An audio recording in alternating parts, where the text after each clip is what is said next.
할렐루야. 오늘은 사무엘상 6장의 말씀을 함께 보도록 하겠습니다. 요즘 한국 교회가 사회에서 욕을 많이 먹고 있습니다. 코로나19 때 비난을 많이 받았고요. 최근에는 정치적인 상황 때문에 또 비난을 많이 받습니다. 교회가 욕을 먹으면서 하나님의 이름도 같이 욕을 먹습니다.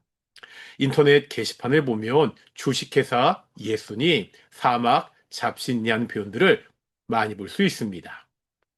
교회를 통해서 하나님의 이름이 높아져야 되는데 교회 때문에 하나님의 이름이 멸시를 당하고 있습니다. 이런 현실이 너무나 슬픕니다. 하나님의 이름은 결코 멸시당할 이름이 아닙니다. 결국 하나님의 이름은 다시 높아질 것입니다.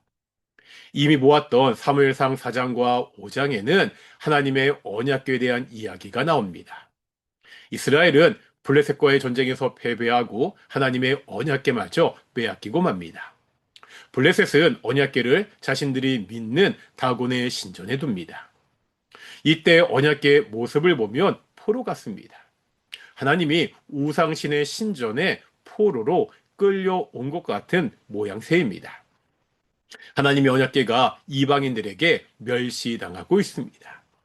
하지만 이 상황은 바로 역전이 됩니다. 다음날 보니 우상의 신상이 부서져 언약궤 앞에 엎드러져 있습니다. 언약궤가 있는 이방의 땅에는 전염병이 돕니다. 결국 블레셋 사람들은 하나님의 언약궤를 다시 이스라엘로 돌려보내기로 합니다. 이때 그냥 돌려보내지 않습니다. 오늘 본문 3절과 4절에 보면 속건 제물로 금독종 5과 금지 5을 같이 보냅니다. 언약궤가 블레셋에 갈 때는 포로와 같은 모양으로 갔습니다. 하지만 돌아올 때는 완전히 상황이 역전되었습니다. 전리품을 가지고 돌아오는 개선 장군의 모습입니다. 세상의 권세가 하나님의 능력 앞에 무릎을 꿇었습니다. 그런데 여전히 세상은 하나님의 능력을 의심합니다. 언약궤를 실은 수레를 전나는 암소가 끌게 합니다. 이유가 있습니다. 전나는 암소가 어느 쪽으로 가는지 지켜보자는 것입니다. 지금 새끼들은 블레셋에 있습니다. 보통의 경우라면 암소들은 새끼들이 있는 블레셋으로 가야 됩니다. 그러면 자신들에게 문제가 생긴 것이 우연히 벌어진 일이라는 것입니다. 반면 이스라엘 땅으로 가면 하나님이 치신 것을 알겠다는 것입니다. 이 전난 암소는 어떻게 하지요? 이 암소들은 새끼들이 있는 블레셋 땅으로 가지 않습니다. 이스라엘 땅으로 바로 갑니다. 이때 울며 좌우로 치우치지 아니하였고 이렇게 묘사하고 있습니다. 암소가 울면서도 새끼들에게 가지 않고 이스라엘 땅으로 똑바로 가고 있습니다. 우상이 넘어지고 이방 땅에 전염병이 퍼진 것은 우연이 아니라는 겁니다. 하나님의 손이 치신 것입니다. 하나님은 이 땅의 모든 것을 통치하는 분이십니다. 아무리 무서운 전염병도 다 하나님의 손 안에 있습니다.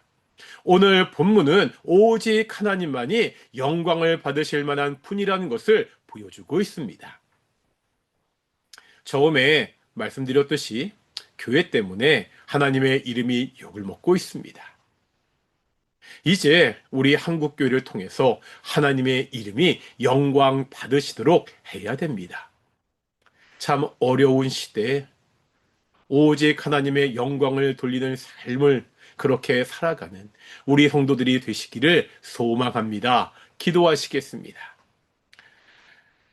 만왕의 왕이신 아버지 하나님, 모든 영광을 받기에 합당하신 아버지 하나님, 우리가 부족하여 하나님의 이름이 세상에서 비난받고 욕을 먹고 있습니다. 하나님, 우리가 잘못했습니다. 우리가 미련하고 악하였습니다.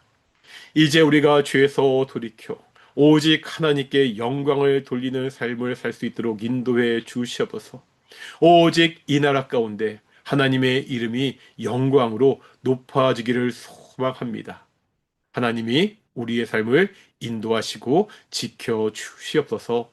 감사드립니다. 이 모든 말씀 예수님의 이름으로 기도드렸습니다. 아멘. 마치겠습니다. 샬롬.